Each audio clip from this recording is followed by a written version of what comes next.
So only hold the button down for 3 seconds and it will open the portal. Okay, I'll do it right this time. Well, here goes nothing.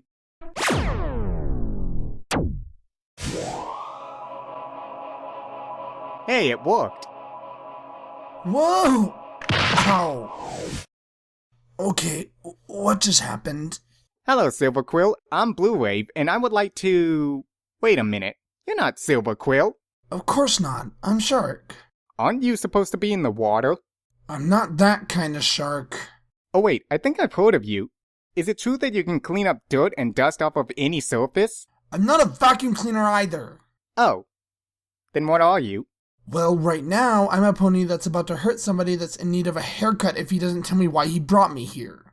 Well, I was looking to do a collab with someone on the 100th episode of My Little Pony, but I guess I didn't put in the right frequency to Silver Quill's channel, so it must have brought you here instead. Of course, I'm nothing if not adaptable. Wanna do a collab? Depends. Will I get paid? You can have this muffin. Deal! Great, now let's get this review started. Cue the intro.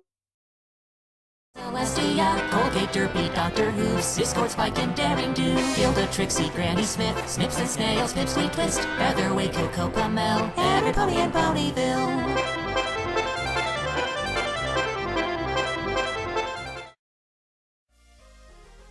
Well, they did it, Shark. My Little Pony has reached the 100th episode milestone.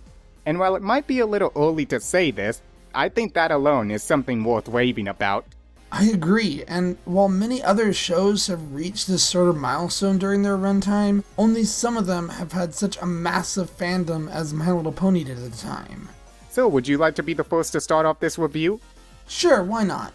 As the episode begins, we find out that Matilda and Cranky are getting married the next day. However, due to Cranky's cheap character, the invitations he bought and sent out to everyone were dated wrong, and now, because they can't reschedule, they have to move their entire wedding from tomorrow to today. Not feeling happy about this, Cranky takes his anger out on the mail service pony.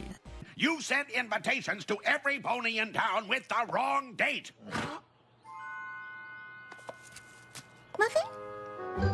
Oh, Celestia, Derpy spoke for the first time in 61 episodes in a voice that's both adorable and in no way offensive?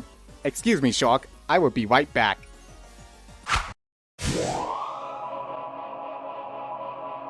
Hello, iTunes. I like to see you guys complain now. Sorry about that, but I've just been waiting to hear Derpy speak again ever since her controversial scene in the last roundup, which caused the show to change Derpy's speaking voice to a more generic and uninteresting one due to concerns raised by iTunes. But now, the new voice that Tabitha St. Germain has provided for her is not only in no way offensive, but it's also very cute and perfectly fitting for her clumsy character. Fanboying aside, after finding out that she put the wrong date on the invitations, Derpy tries to fix her mistake by getting some advice from Time Turner, or as the fans are gonna start calling him now, Dr. Hooves. But once the topic of time travel comes up, things get interesting. The two head to Dr. Who's home, and we see that inside of it looks like the TARDIS? Wait, what? Awesome! Sorry about that. Don't worry, it happens to the best of us. So, anyways, Dr. Who's tries to explain time travel and his life's work to Derpy, but having a very short attention span, she wanders around the lab and starts playing with some of the Doctor's inventions. Eventually, she stumbles across the flameless fireworks. Pay attention to those, because they'll come up later in the episode. Now, even though I'm not a Doctor Who fan and wouldn't understand any of the references that this scene was making, I still found it and the interaction between these two adorable and very entertaining. And while I can see some fans calling this scene out for committing the crime of fan pandering, I on the other hand like to believe that this was fan pandering done right, as it not only did a great job catering to the Doctor Who fans, but it also did it in a way that didn't ruin the entire episode for the MLP fans by constantly shoving the fan pandering in their faces. Well done, Emmy Lawson. Well done. So after finding out that the wedding is in the afternoon, Dr. Hooves leaves to get his suit tailored by Rarity, but when he can't find her, he gets some help from Vinyl Scratch, who, through some miscommunication, takes him to the bowling alley where he meets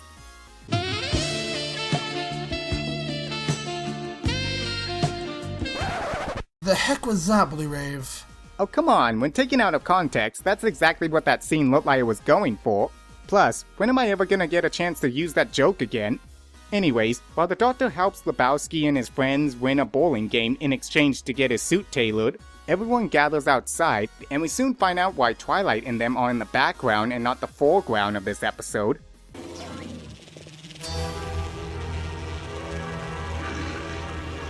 What an equestria is that? That, Shark, is the resort of evolution taking a vacation. Well, now is as good a time as any to talk about the bad part of this episode. And it comes in the form of the main six themselves. I personally didn't like their involvement in this episode, as it wasn't needed and broke up the episode way too much. I mean, why not just have the main six on a friendship quest so that they can use the time wasted in the bugbear plot to further strengthen the episode? Yeah, that's where I'd have to disagree with you, Shark, because structurally, that idea can't work. When showing two episodes that coincide with one another, you're supposed to show part 2 last, which in this case would have been Slice of Life. Otherwise, it ruins the story and makes the ending to part 1 seem predictable. So to me, it was good that they showed the main six in the background of this episode, since it not only explains why they were unable to help with Matilda's wedding, but it also shows just how important they are to Ponyville. And as for giving time to the background characters, I think it would be a lot better if they gave more time to them in future episodes, instead of trying to do it all in just this episode. Sorry, Blue, but I believe that the main six nearly ruined the episode. The writers could have done it in a much better way. So anyways, while the main six are fighting creatures straight from the Avatar universe, Derpy, who's still feeling bad for messing up the invitations, tries to make it up to Matilda by asking him for something else to do, to which Matilda yells for her to get the flowers. Yeah, she's pretty much a bridezilla at this point, huh, Blue? Yeah, life lesson number 3, kids. Never get in the way of a woman's wedding. So while Derpy tries to find some flowers, Lyra and Bonbon work together to put up the wedding decorations at Town Hall. And here is where I have my first, or rather my only real nitpick with the episode. After finding out that Ponyville is being attacked by a bugbear, Bonbon reveals that she's actually Special Agent Sweetie Drops and that she's been undercover this whole time.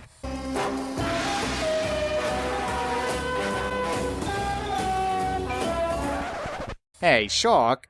Hey, if you can play Careless Whispers for that scene with Dr. Who's on Lebowski, I should be able to play this for Agent 00 Sweetie Drops. Fair enough. Now, what confuses me about this part is, where exactly did this idea come from? Why did they need to make her a special agent? I'll admit, it did sort of come out of left field, but the reason for it, I believe, was to explain why her voice changed so much during the series. Yeah, that I can understand, but the problem that I just can't get over about this scene is that it goes absolutely nowhere afterwards. Also, the way it was done sort of made it look like something straight out of a fanfiction. Well, I can see where you're coming from, Blue. I, on the other hand, think that the next scene had less of an impact on the rest of the episode than the 00 Sweetie Drops scene. Back at the bowling alley, Derpy comes in to tell the Doctor that she decided to use those flameless fireworks for the wedding because of the resemblance to flowers. This snaps the Doctor out of his winning-induced trance and causes him to lose the game for Lebowski. Now, unlike the Bonbon Living a Secret Life segment, this and the previous scene of the Doctor at the bowling alley I thought was pointless and went absolutely nowhere other than to get the Doctor's flameless fireworks to the wedding. So why it wasn't cut, I'll never know. Let's just take what we got instead of what we wanted. Agreed. So as Matilda's getting ready at the spa, she meets Cranky's best man, or beast, Stephen Magnet, who comforts her during her panic attacks about her wedding by revealing that while he and Cranky went on many adventures, all that he would talk about was trying to find Matilda. Oh god, not him. I knew we were going to get to him sooner or later. Stephen Magnet was terrible here. He was way too upfront with her even after seeing how stressed out she already was. Sorry, but that's just mean. I have to say, I was actually surprised to see him make a return in this episode, as I felt his character didn't really leave much of an impact in Friendship is Magic Part 2. Yeah, let's move on to something that's actually good. In the next scene, we see Vinyl Scratch heading into a house that looks half modern and half high-tech. Very fitting if you ask me. Inside, we see Octavia struggling to find the right music to play for the ceremony. So Vinyl, being the amazing friend she is, helps out by providing a few wubs that at first don't seem to flow right with Octi's music. But after a little experimenting, they both get the hang of it and give us a rocking instrumental song that won't be forgotten anytime soon.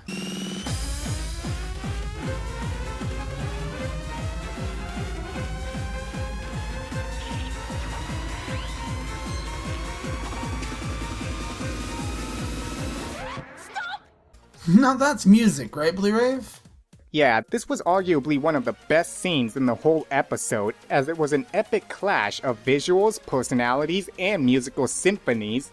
This is exactly how I wanted to see these two characters interact with one another in the show, as best friends with different lifestyles and interests that when combined create something unique and mind-blowingly amazing that you can't help but watch this scene over and over again.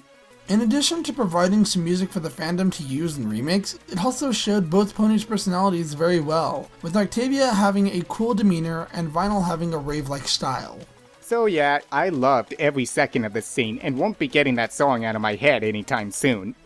In fact, I'm gonna listen to it right now. Chalk, take over for a sec. Okay, back to the episode. Realizing that they're running out of time, Octavia and Vinyl head down to the wedding on Vinyl's mobile turntable and start picking up ponies as they go through town. Absolutely nothing strange about this scene.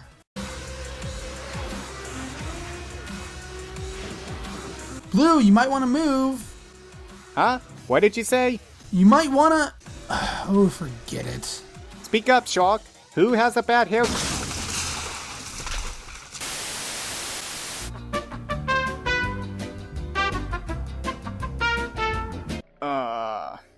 Oh, the pain. I tried to warn you, Blue. Oh, ow. I can't feel my face. Anyways, as we see the background ponies going through town, they crash and start flying off. This is when we get one of the strangest moments in the episode. Dialogue from Gummy. Sadly, the voice was not that of Morgan Freeman. That would have been awesome. Alright, let's load up on acting fuel. Teensy carrots, a stack of finger Sammys, baby quiches. Make room, boys. It's a party. No, wait. That's a poppy seed. I better not see this on Twitter. Hey, I'm back. What did I miss? Oh, I was about to claim ownership of your channel and steal your subs. Nothing at all. Just go back to sleep. With you in charge? I don't think so. Whatever, just say what you think of the Gummy scene already. Well, I thought it was interesting that we finally got a closer look at the inside of Gummy's mind and how he views the world around him. Up until now, we haven't seen him express any sort of emotions other than just a few facial expressions and just for sidekicks.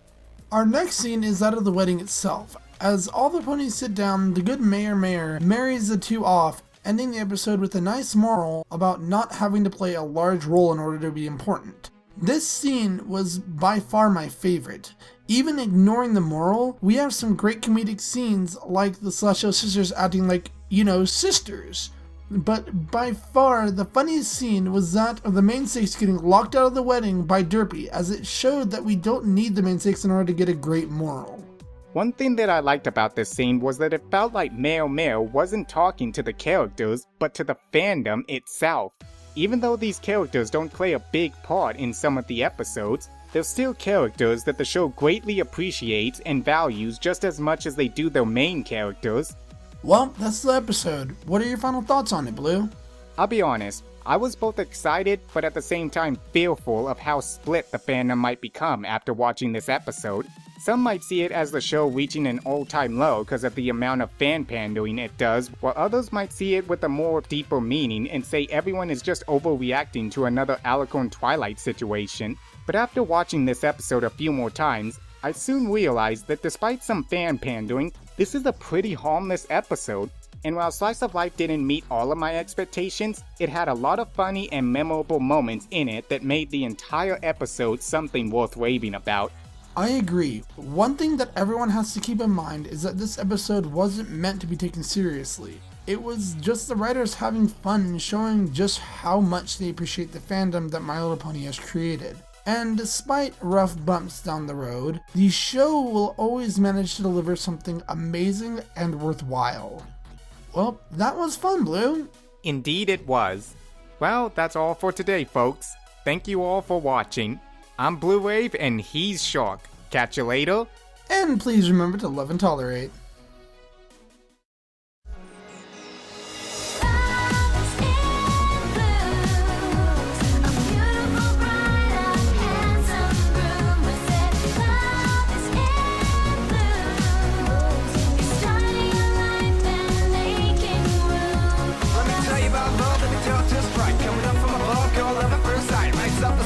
You up with delight. It's a little too high with 2 ponies tonight. It's like riding a bike, but without the pedal.